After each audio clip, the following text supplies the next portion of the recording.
Naniniwala ka ba na tama lagi ang mga babae? Hindi, bossing. O bakit naman? Ala lang. Mga... Sa... Experience ba? Oo. Ano yung mga masasabi mo?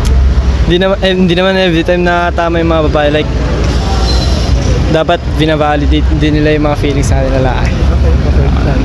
And then, ano masasabi mo sa mga toyo culture ng babae? Goods din naman, pero sana hindi maging toxic. Out of experience, wala rin naman. Oo, wala. And then, naniniwala ka ba na equal ang mga babae at lalaki? Hindi eh. Laging tinotoo yung mga babae. Okay. Skinny or fat? Di naman sa katawan yun, basta kan. Di naman ako... Basta kan, basta goods in personality. Pero anong pipiliin mo kapag ganun? Wala sa personal. Okay, skinny. Skinny. Babae na nagpo-post ng thirst trap. Ay, if ever naman di mo jowa, ganun. Ayos lang naman, pero... Kwan na lang, mental block. Kasi mo ba siya? Kung ganun, sabihin natin nagtatampo yung babae tapos naisipan niya na mag-post ng thirst trap kasi coping mechanism niya. Tatambo? Ano pa, ulit nga? Paano kapag nagtatampo yung babae sa isang lalaki or karelasyon niya and then naisipan niya na mag-post ng thirst trap kasi yun yung coping mechanism daw? Red flag, matik. Tangina. Dapat sa'yo lang yun eh. Pero, bakit yung ganun? Red flag talaga. Ano pa mga common red flags sa tingin mo? Makausap ng ibang kan. Ay, may boy best friend. Ay! Oh. Red flag yun. Okay, boy best friend. Lalo na kapag may boyfriend na, di ba? X talaga. Talaga yun. Tapos, ano pa, hindi nagva-validate ba? Oo, hindi nagbabalidate ng feelings. Yun lang. And then, ito ulit. Party girl or single mom? Single mom na lang ako. Mas masigip. Ayoko lang ka.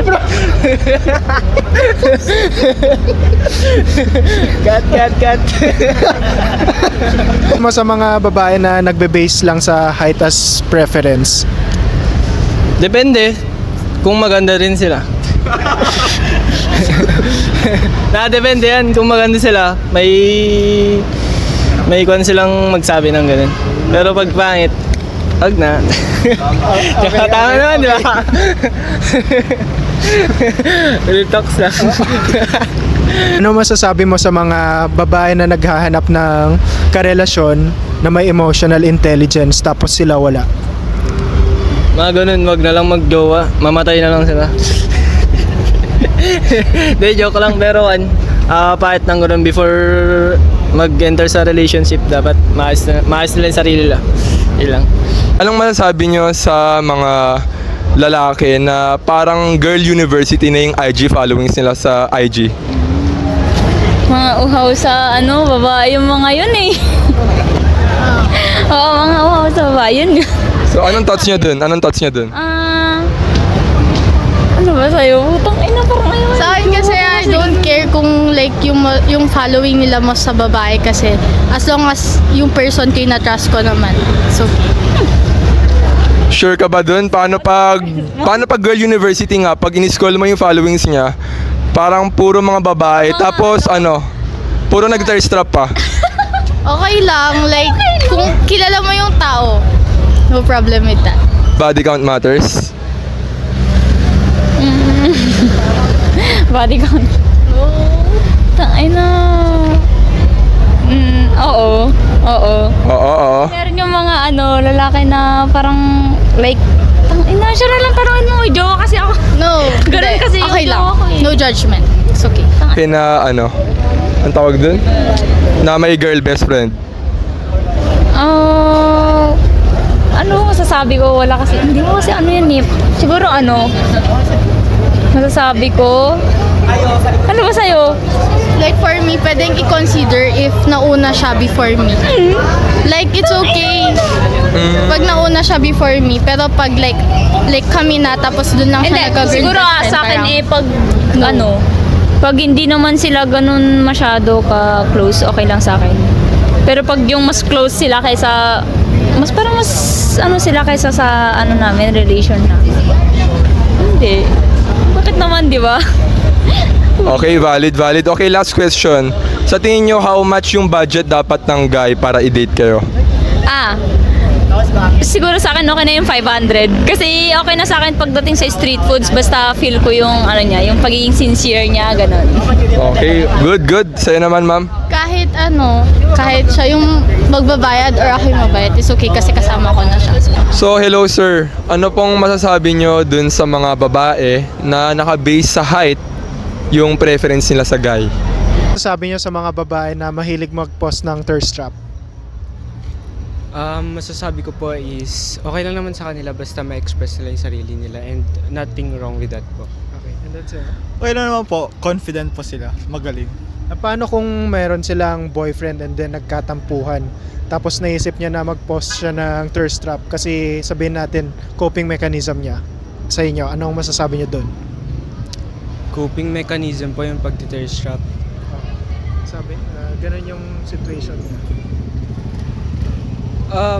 From the definition po ng thirst trap, sa parang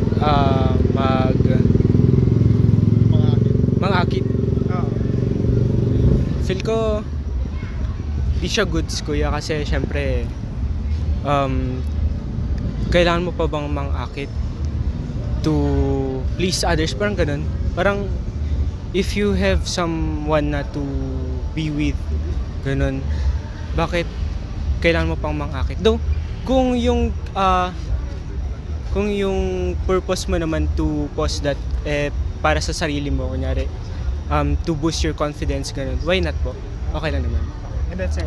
Sa akin naman po, pag may thirst trap, as coping mechanism, why not isend lang sa someone para akitin sila sa conversation para maayos yung problema. Kasi ipopost mo, dahil makakakita. I mean, sure, for confidence, pero mas okay naman kung may problema. Tapos syempre sa partner na lang para okay lang sa partner, ganyan. Tapos siya pa yung parang maaakit sa thirst trap na ginawa ng partner. Tsaka kuya, bakit kailangan pang mag-post to parang i-gain yung attention ng your partner? Kung pwede naman pag-usapan. Kasi dapat kailangan naman pag-usapan kung meron kayong problems or ano. Valid yun. And then, ano masasabi niyo sa mga sinasabi nila babae lagi ang tama? Babae lagi ang tama, kuya. I think it goes both way po eh. Hindi naman parang yung thinking ngayon ng mga generation natin is parang masyadong na bebelittle yung mga lalaki. Though most of the time po ang dami din naman kasalanan ng mga lalaki. Pero Sa akin naman po, naturally subjective naman yan sa babae. Hindi ka naman magkakagusto ng tao bigla-bigla, pero sa'yo meron kang preference. So, preference-wise, para sa akin, hindi naman ako totally disagree sa mga babaeng yun ang basis nila sa mga gusto nilang guys. Pero, not unless nakabase ito sa kung saan man ito nakabase. So kung ito lang ba para ma-fulfill yung sarili nilang desire or talagang ito ba yung reflection ng kung ano nilang nakikita nilang gusto nila sa isang tao. So for example, sana kaya mo gusto ng mas matangkad sa'yo kasi you want to feel protected, you want to feel safeguarded, ganun. Kaya kung ganun man ang basehan ng mga babae, kung ganun yung nakikita nila, so why not? They are free to express themselves, they are free to choose kung ano yung gusto nila sa lalaki. Pero kung in terms of the girls naman or the persons na sinasabayan lang yung trend of wanting these guys na mas malaki sa kanila, I'd say na mas laliman sa nila yung values nila sa pag-choose sa taong gusto nilang makasama sa panghabang buhay. Kaya ayun, in that sense na hindi naman ako totally disagree, pero it totally depends kung saan ba nakabase itong hinahanap nila sa isang tao po. Yun lang. Ano naman ang masasabi nyo sa mga babaeng nagpo-post or mahilig mag-post ng thirst trap sa social media? For my own opinion po, wala naman akong problema sa mga nagpo-post sa mga babae na for yung mga thirst trap nga po kasi it depends po kung ano yung gusto nila sa ano. Kunyari babae po tapos gusto nila mag-impress ng some guy. They want to impress some guy. So why not, 'di ba? Kasi they have the freedom naman to express their self. So kung yun yung way nila para i-express yung self nila, so why not po? Okay. So, what if taken yung girl and taken yung girl and parang coping mechanism niya yun tuwing nag-aaway sila nung guy. Nagpo-post siya ng mga thirst trap sa social media niya tuwing hindi sila okay. Ano masasabi niyo dun? Oh my fucking God, that's a fucking red flag, man. I swear to God, that's a fucking red flag. So, bakit mo expose yung sarili mo kung shit man, you're in a relationship? Why would you do that? Why would you do that? Tangina, ano lang mararamdaman nung guy, di ba? Hindi, sa totoo lang tayo. Ano mararamdaman nung guy, di ba? Sa totoo lang. Sa totoo lang tayo, boss. Sa'yo naman, sir. Ano yung unang tanong kayo? Ano masasabi nyo dun sa mga babae na taken na nagpo-post pa rin ng thirst trap sa social media and ginagawa nila yun coping mechanism tuwing, for example, nag-away sila nung guy na or BF niya and then nag-post siya agad ng thirst trap sa social media? Siguro nagpo-fall under po siguro yan sa kung ginagawa niya itong coping mechanism, baka sign ito na hindi yung pag-upload mismo nung mga say thirst traps na on social media yung problem, but instead baka meron siyang underlying issue sa sarili niya, baka meron siyang problem sa confidence niya kung bakit nagre-resort siya sa ganitong klaseng coping mechanism instead of facing yung partner niya first hand, nakausapin siya ganun. So yung masasabi ko sa ganung babae, think of the bigger picture, kumbaga. Bakit mo ito ginagawa? Bakit ka nag-resort sa ganito? So, think of your actions before resorting to it. So, instead na maghanap ka ng parang, anong tawag dito? Yung external factors na makuha mo sa mga likes na magagarner mo, yung mga magagain mong followers sa pag-post ng mga mga, do you call this? Yung mga thirst traps na in general na sa tingin mo nagsasatisfy ng sangkatauhan pero deep inside it's just a reflection na kung ano ba talaga dapat ang maayos na sa sarili mo. So in that sense baka yun, think of the bigger picture kung bakit mo ito ginagawa. Always think of the why on why you did it and face your partner first before resorting to it. Parang ganun pa. Okay, another question. About naman dun sa toyo culture, 'di ba? Parang ewan ko nino-normalize or ewan ko lang. Parang sinasabi nila, tinotoyo ka na naman, yung jowa ko tinotoyo na naman, or pag babae laging tama. Ano masasabi niyo dun? Siguro nakapanood naman din kayo ng mga western movies or Filipino movies basta MM na ganyan.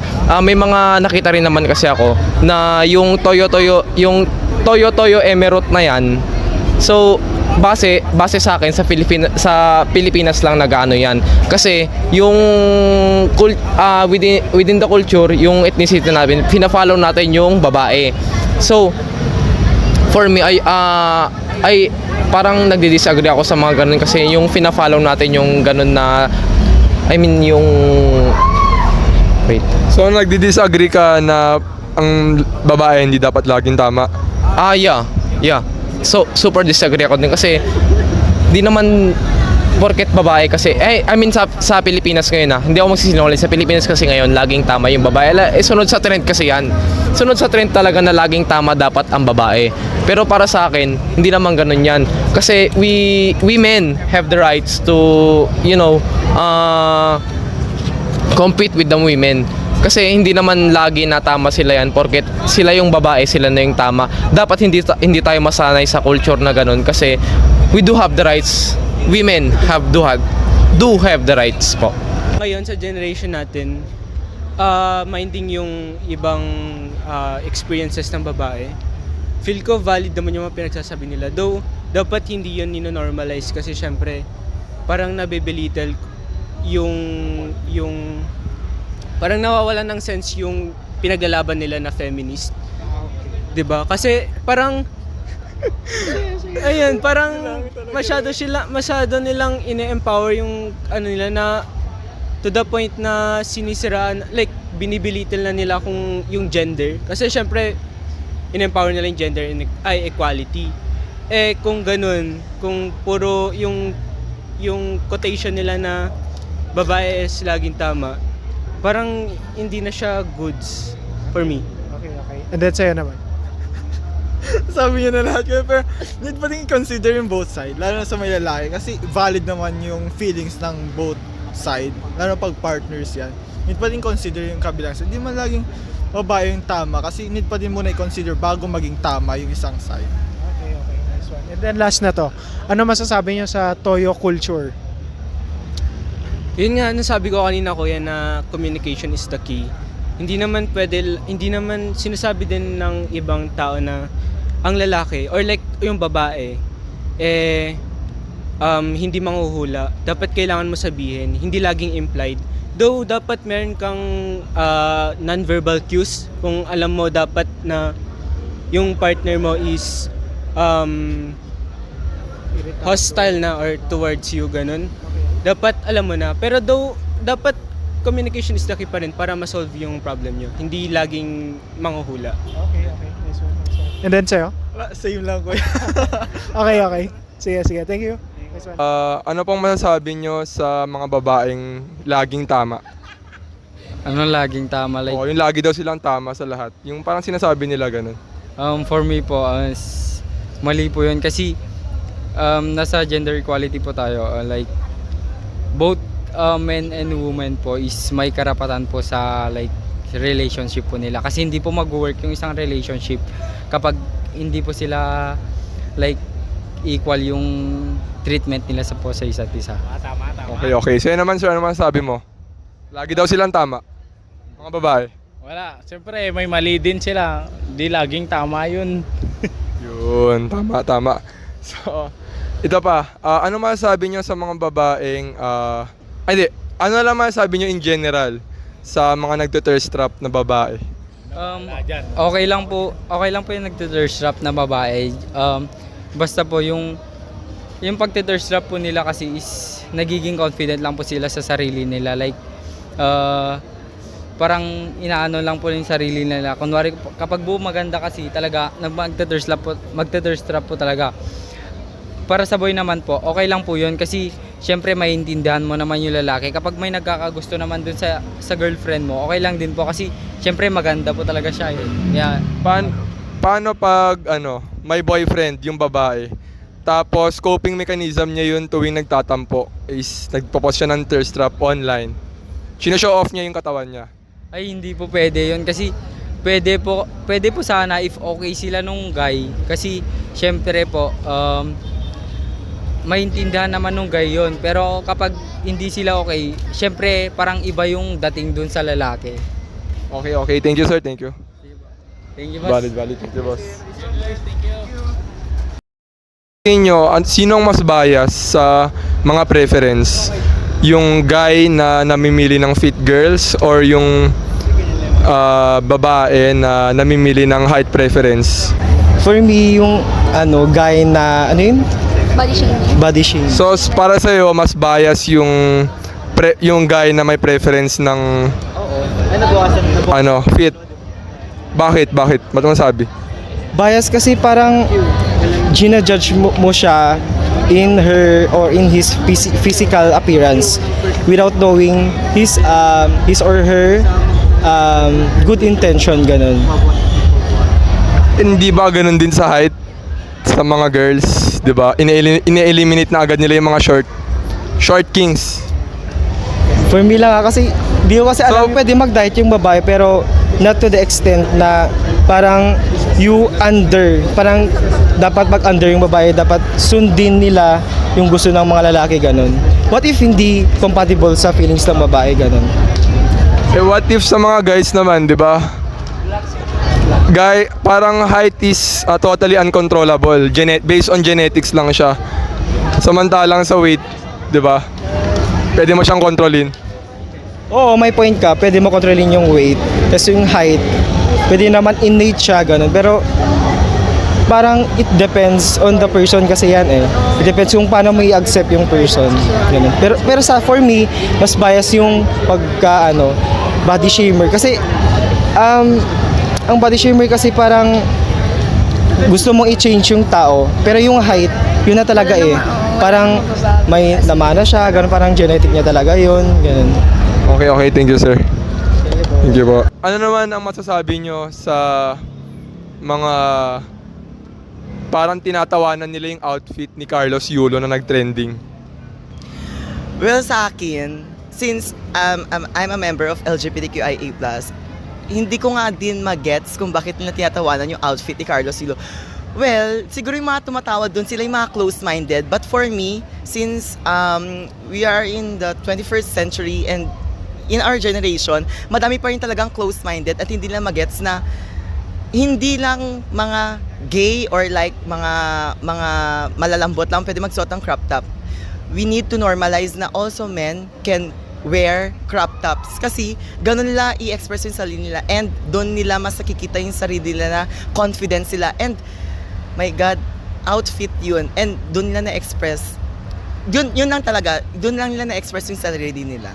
Ano masasabi nyo sa mga lalaking merong fragile masculinity? Okay, so when we say fragile masculinity kasi in our generation madaming men ang may fragile masculinity and then pag nagko-question yung masculinity nila, parang they become more aggressive.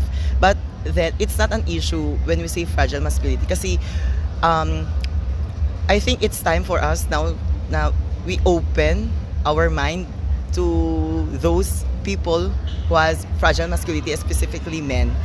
So, I think we need to accept the fact that ganun lang talaga sila. Like, ganun nila i-express yung sarili nila. So, dapat hindi natin question yung masculinity nila.